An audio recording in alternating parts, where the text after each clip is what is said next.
नमस्कार, खबर उत्तराखंड में आप सभी का स्वागत है। मैं हूं आपके साथ ऋषि शुक्ला और करेंगे खबरों का, लेकिन उससे पहले एक नजर सुर्खियों पर। धाकड़ और धुरंधर के बाद धैर्यवान धामी, मुख्यमंत्री ने खुद संभाली कमान, केंद्र से पंजाब तक बनाए रखा संपर्क। उत्तराखंड चारधाम यात्रा में श्रद्धालुओं की संख्या में रिकॉर्ड गिरावट, जून में लगातार बारिश और खराब मौसम में धीमी पड़ी यात्रा की रफ्तार।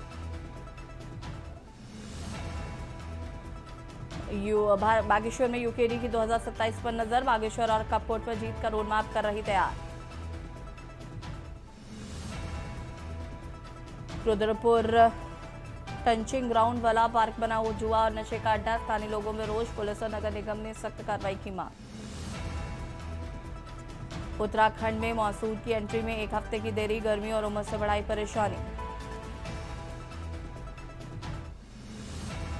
निहंग मामले पर विपक्ष का आरोप, चुनाव देखकर सरकार कार्रवाई से कतरा रही, सांसद नरेश बंसल ने रखा सरकार का पक्ष, बताया कानून और सौहार्द दोनों जरूरी। आप देख रहे हैं के न्यूज, खबरों का सारथी। रुद्रपुर के ट्रंचिंग ग्राउंड क्षेत्र में स्थित पार्क को लेकर स्थानीय लोगों में भारी नाराजगी है। लोगों का आरोप है कि शाम होते ही पार्क में जुआ खेलने वालों और नशा करने वाले युवकों का जमावड़ा लग जाता है, जिससे कि आसपास में रहने वाले परिवारों, महिलाओं और बच्चों को परेशानियों का सामना करना पड़ता है। स्थानीय निवासियों का कहना है कि पार्क मनोरंजन और बच्चों के खेलने के लिए बनाया गया था, सामाजिक तत्वों का अड्डा बनता जा रहा है। लोगों ने पुलिस और नगर निगम से नियमित गश्त, निगरानी और सख्त कार्रवाई की मांग की है।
उत्तराखंड की क्षेत्रीय राजनीति में एक बार फिर हलचल तेज होती दिखाई दे रही है। आगामी विधानसभा चुनाव 2027 को लेकर उत्तराखंड क्रांति दल ने बागेश्वर जिले की दोनों महत्वपूर्ण विधानसभा सीटों बागेश्वर और कपकोट पर जीत का खाका तैयार शुरू कर दिया है। इस रणनीति के तहत पार्टी ने समाज में सक्रिय और प्रभावशाली युवा चेहरे सुभाष चंद्र सिंह पिलखवाल को बागेश्वर नगर अध्यक्ष की जिम्मेदारी सौंपी है। इसके साथ ही यूकेडी ने भाजपा और कांग्रेस के खिलाफ पोल खोल अभियान का भी आगाज कर दिया है।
आज भारतीय जनता पार्टी चुनाव जीतने के लिए किसी को भी आड़ू पाड़ू घिंगाड़ू कहते हैं ना, उसको ले आती है, कार्यकर्ता को जोड़ती है विचारधारा से, और उसके बाद करती है ऊपर सत्ता का खेल, भांगरेस, भाजपा और कांग्रेस।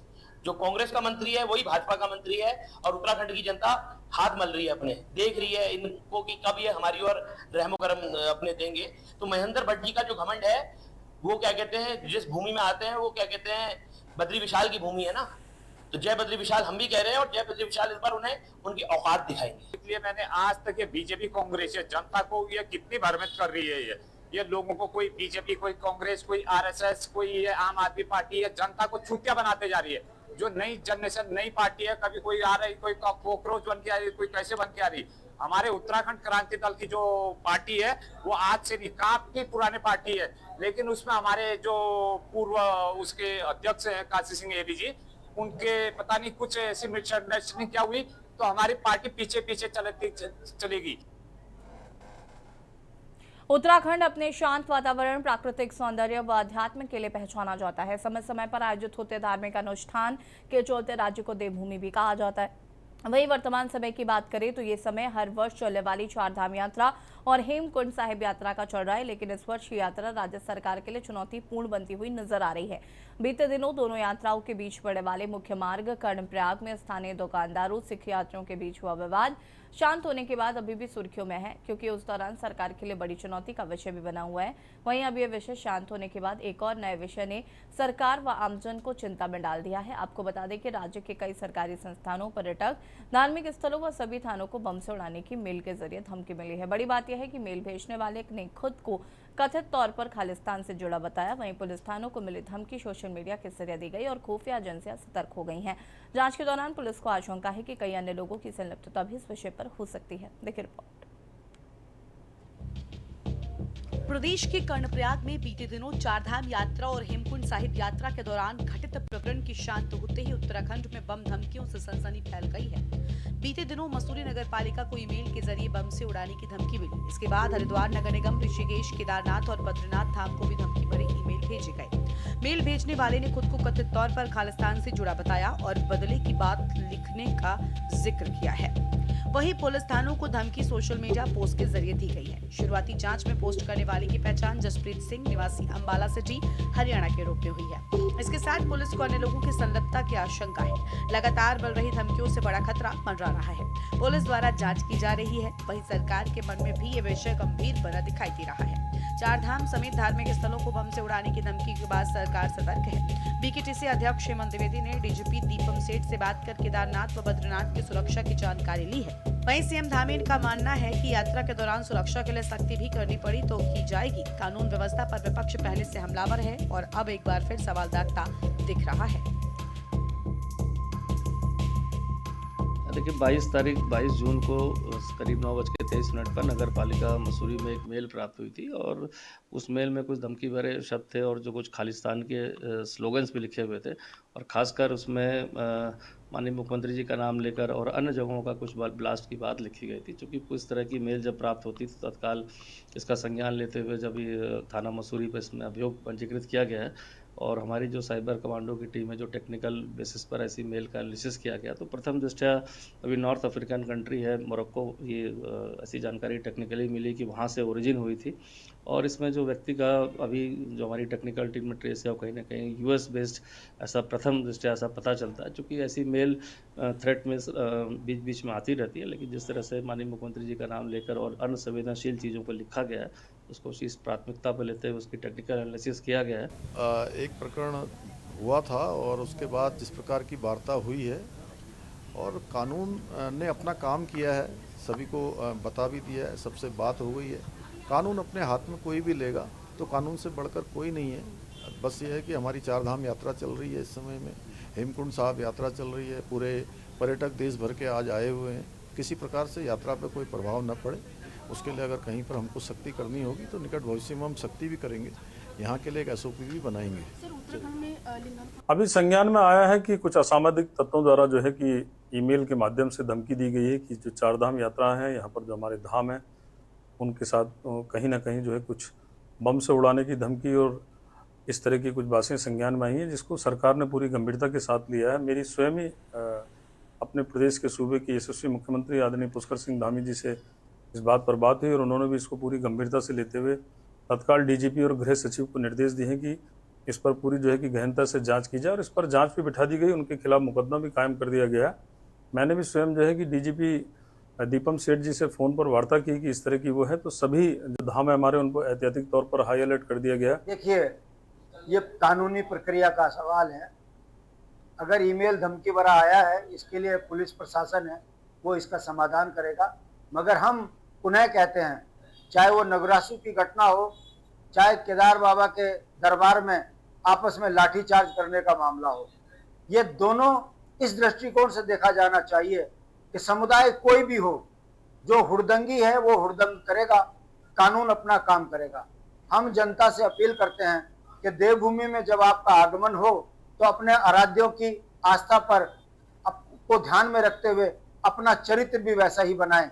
आप देवभूमि में आ रहे हो और गाली गलौज झगड़ा कर रहे हो, ये सनातन संस्कृति का रूप नहीं है। शुरू होने से पहले कांग्रेस पार्टी लगातार सरकार को चेताने और जगाने का काम कर रही थी, लेकिन विपक्ष के आरोपों को सरकार ने गंभीरता से नहीं लिया और चारधाम यात्रा में सुरक्षा व्यवस्था के कोई खास इंतजाम नहीं हुए, जिसका खामियाजा अब श्रद्धालुओं को भी भुगतना पड़ रहा है, प्रदेश की जनता को भी भुगतना पड़ रहा है। खुलेआम चारधाम यात्रा के दौरान हथियार लहराए जा रहे हैं, लोगों को घायल किया जा रहा है। जो है ये हथियारों का प्रदर्शन बिल्कुल भी उचित नहीं है और सरकार जो है समस्या पर नियंत्रण करने की बजाय जो है समस्या को बढ़ाने का काम कर रही है। चार धाम और हेमकुंड साहिब यात्रा के पीक सीजन में बम धमाके के मेल ने उत्तराखंड सरकार और सुरक्षा एजेंसियों की चुनौती बढ़ा दी है। देवभूमि की पहचान शांति और आस्था से है, लेकिन लगातार सामने आ रहे विवाद और धमकियां इस छवि को प्रभावित कर रही हैं। सोशल मीडिया के जरिए थानों को मिली धमकी ने खतरे को और गंभीर बना दिया है। पुलिस, खुफिया एजेंसियां, आईटीबीपी और एसडीआरएफ अलर्ट पर है। वहीं ऑपरेशन प्रहार के बीच ऐसी घटनाएं विपक्ष को एक बार फिर से कानून व्यवस्था पर सवाल करने पर मजबूर कर रही हैं। इससे पहले भी विपक्ष सरकार को घेर रहा था, अब इस मुद्दे ने सियासी बयानबाजी को और धार दे दी है। हालांकि सरकार का कहना है कि यात्रा में किसी तरह की बाधा नहीं आने दी जाएगी और जरूरत पड़ी तो सख्त कदम भी उठाए जाएंगे, जिसके चलते लाखों श्रद्धालुओं की सुरक्षा और देवभूमि का देवत्व दांव पर है। ऐसे में प्रशासन की तत्परता और सरकारी समन्वय ही तय करेगा कि यात्रा सुरक्षित और शांतिपूर्ण ढंग से पूरी हो सके। Uttarakhand desk report.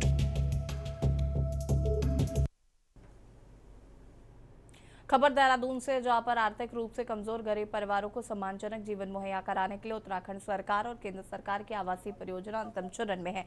प्रधानमंत्री आवास योजना शहरी के तहत उधम सिंह नगर के रुद्रपुर के ग्राम बागावाला में 1872 ईडब्ल्यूएस भवनों का निर्माण कार्य लगभग पूरा हो चुका है। वहीं भाजपा प्रदेश प्रवक्ता कमलेश रमन ने इसे ऐतिहासिक कदम बताया है।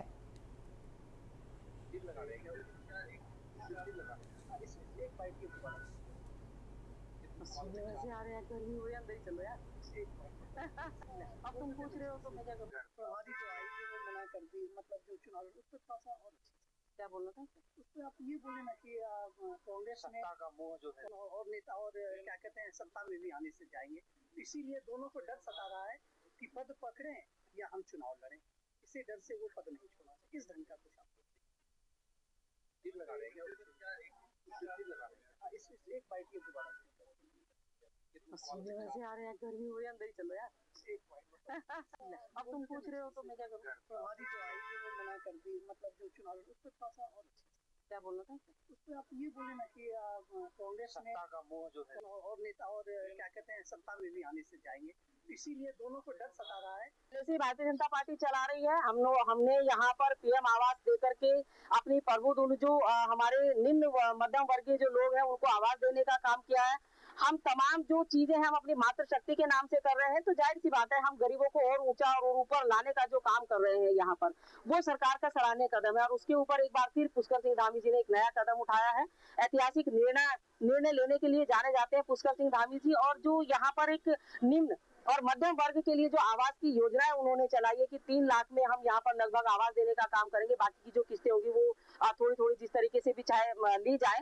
तो ये कहीं ना कहीं एक ऐसी योजना है जो लोग हमारे जो किराए पर रहते हैं, वर्षों वर्षों से लोग रहते हैं, या जो अतिक्रमण की जद में इस तरह के लोग आए हुए हैं, तो कम से कम उनको आवास मिलेगा, वो अपना आवास कह पाएंगे। और एक मातृशक्ति को आगे बढ़ाने के लिए, स्वावलंबी बनाने के लिए हर बार केंद्र की सरकार हो या राज्य की सरकार हो, इस तरह की योजनाएं चलाती है कि हमारी जो मातृशक्ति है वो आत्मनिर्भर बन सके।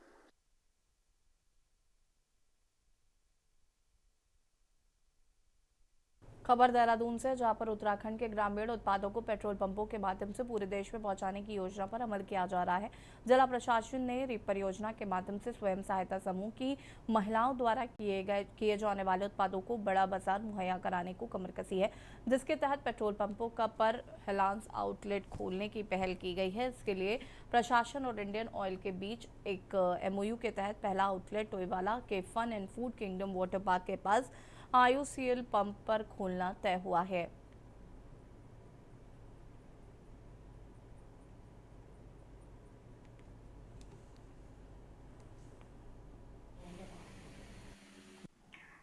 रीप परियोजना के अंतर्गत एक स्टेट लेवल पे MOU हुआ है IOCL के साथ। उसमें हमारी डिफरेंट जो पेट्रोल पंप्स हैं IOCL के, उसमें एक आउटलेट खोलने की, जैसे हमारा कीवी विंडोज़ करके प्राइवेट सेक्टर में है, इसी तरह से एक महिलाओं का भी आउटलेट खोले जाने की एक योजना बनाई गई है।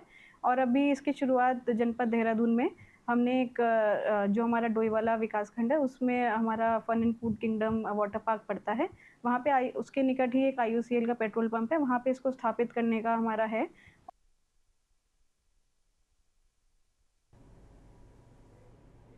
और यहाँ रुकेंगे छोटे से ब्रेक के लिए, जो हासिल होता है। आप देख रहे हैं के न्यूज़, खबरों का। ब्रेक के बाद एक बार फिर से आप सभी का स्वागत है। चंपावत में मुख्यमंत्री धाबी की पहल पर कोलीटेक झील को अंतर्राष्ट्रीय पर्यटन केंद्र के रूप में विकसित किया जा रहा है। करीब 16 करोड़ रुपए की लागत वाले इस परियोजना के तहत झील क्षेत्र में आधुनिक पर्यटन सुविधाएं विकसित की जा रही हैं। और जिलाधिकारी मनीष कुमार ने बताया कि स्वयं सहायता समूह के माध्यम से रेस्टोरेंट, आकर्षक और ब्रिज, कमाऊनी शैली की सड़कें, लाइट एंड साउंड शो जैसी सुविधाएं तैयार की जा रही हैं। वर्तमान में झील में 60 नावों का संचालन स्थानीय युवा कर रहे हैं, जिससे कि रोजगार के अवसर भी बढ़े हैं। गोल्डन महाशीर सहित दुर्लभ मछलियों के संरक्षण के लिए प्रसिद्ध झील क्षेत्र में भविष्य में आयुष वेलनेस सेंटर भी स्थापित किया जाएगा।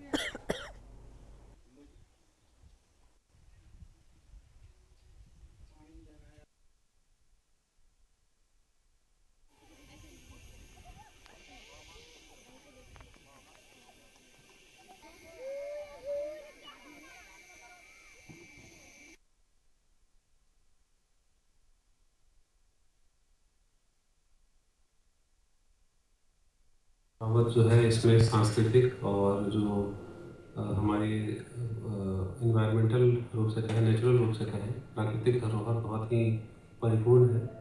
उसी में जो ये जो कोलीटेक झील है, ये इंद्रावती लाहौटी नदी पे इसको ये स्थापित है।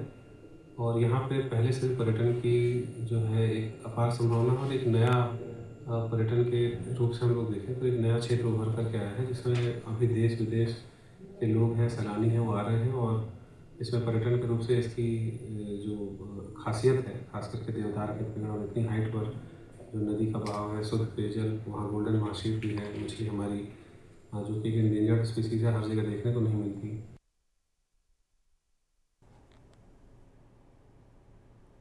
और खबर मंगलौर से, जहां पर मंगलौर पुलिस ने न्यायालय के आदेश और पुलिस महानिदेशक के दिशा निर्देशों के तहत विभिन्न मुकदमों में जब्त किए गए अवैध तमंचों, चाकू और अन्य हथियारों का निस्तारण कर दिया। मालखाने के रिकॉर्ड को अपडेट करने और सुरक्षा व्यवस्था को मजबूत करने के उद्देश्य से यह कार्रवाई की गई है।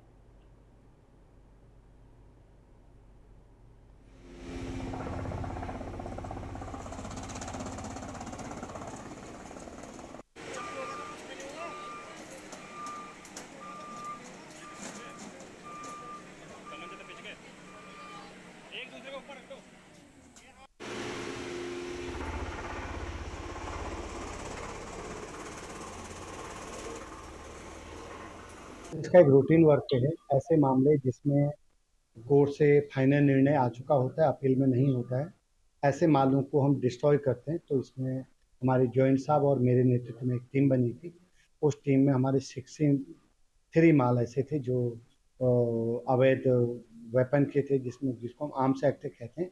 तो उन मालों का डिस्पोजल किया गया। करीब 5 वर्ष से पुराने माल हैं ये सारे, और अभी किसी कोई भी माल अपील में बहुत पुराने केस कहाँ क्लोज हुआ है, उनको एक magistrate plus police SP CO और सभी थानादार सभी थे, उनके वीडियोग्राफी करते हुए उसको नष्ट किया गया और आगे का कार्रवाई किया जाएगा। खबर लक्सर से है, जहां पर कानपुर के जुंगल इलाके से दलदला देने वाली खबर सामने आई। पिछले 15 दिनों से लापता 35 वर्षीय युवक प्रमोद सैनी का शव जंगल में संदिग्ध हालतों में पाया गया। शव देखकर पूरे इलाके में सनसनी मच गई है, क्योंकि प्रमोद का शव कई टुकड़ों में पाया गया। बताया गया कि शेरपुर बेला निवासी प्रमोद सैनी अचानक लापता हो गया था। परिजनों सहित पुलिस लगातार उसकी तलाश कर रही थी। पुलिस ने मौके पर पहुंचकर जांच पड़ताल करते हुए शव को कब्जे में लिया, जिसे पोस्टमार्टम को भेजा गया।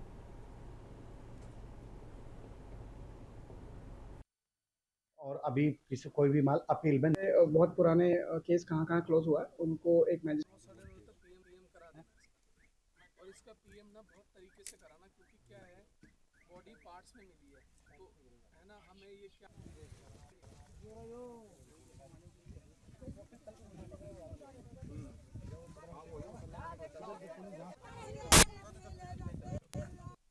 ये थाना खानपुर के शेरपुर बेला गांव का एक व्यक्ति पिछले कुछ समय से मिसिंग था, जिनकी मिसिंग की सूचना उत्तर प्रदेश सीमावर्ती क्षेत्र उत्तर प्रदेश में लिखवाई गई थी। आज ग्रामीणों ने बताया कि यहाँ पर एक बॉडी के कुछ पार्ट्स मिले हैं, उस पर हम लोग यहाँ आए हैं। तो कुछ लोगों द्वारा तस्दीक की गई है कि ये बॉडी या उसके जो कपड़े हैं वो उसी व्यक्ति के हैं, लेकिन अभी इसकी पुष्टि इसलिए नहीं हो पाई कि जो बॉडी है वो पीसेज में है, वो काफ़ी मतलब 2-4 दिन पुरानी लग रही है और उस पर कोई मांस वगैरह कुछ है नहीं। तो जब तक उसकी फॉरेंसिक वगैरह जांच होने के बाद जब कंक्लूड होगा उसके बाद तय होगा।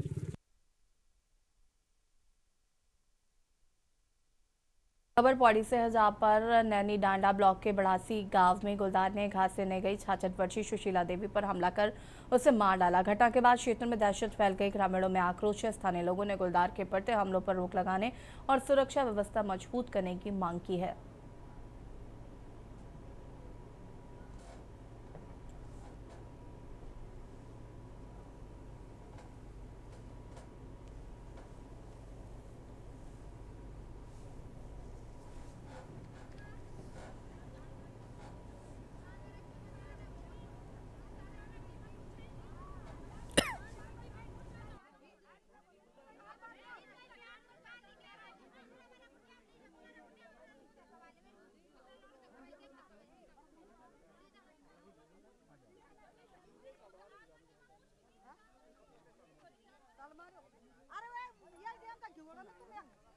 बड़ासी गांव में एक महिला सुशीला देवी, जिनकी उम्र 66 वर्ष है, उनको गुलदार द्वारा उन पर हमला किया गया और उनकी डेथ हो गई है।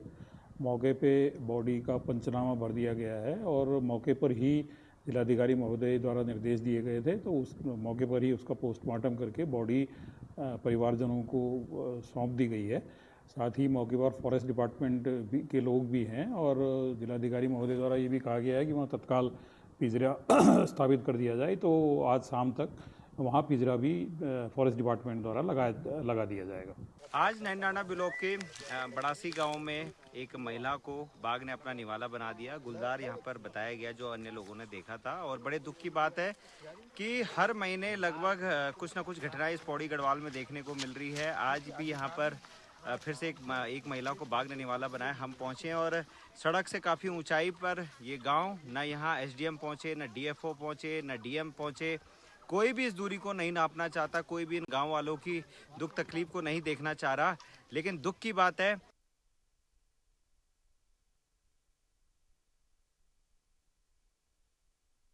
और खबर उत्तराखंड में फिलहाल आता ही। देखते रहिए के न्यूज़ इंडिया। नमस्कार।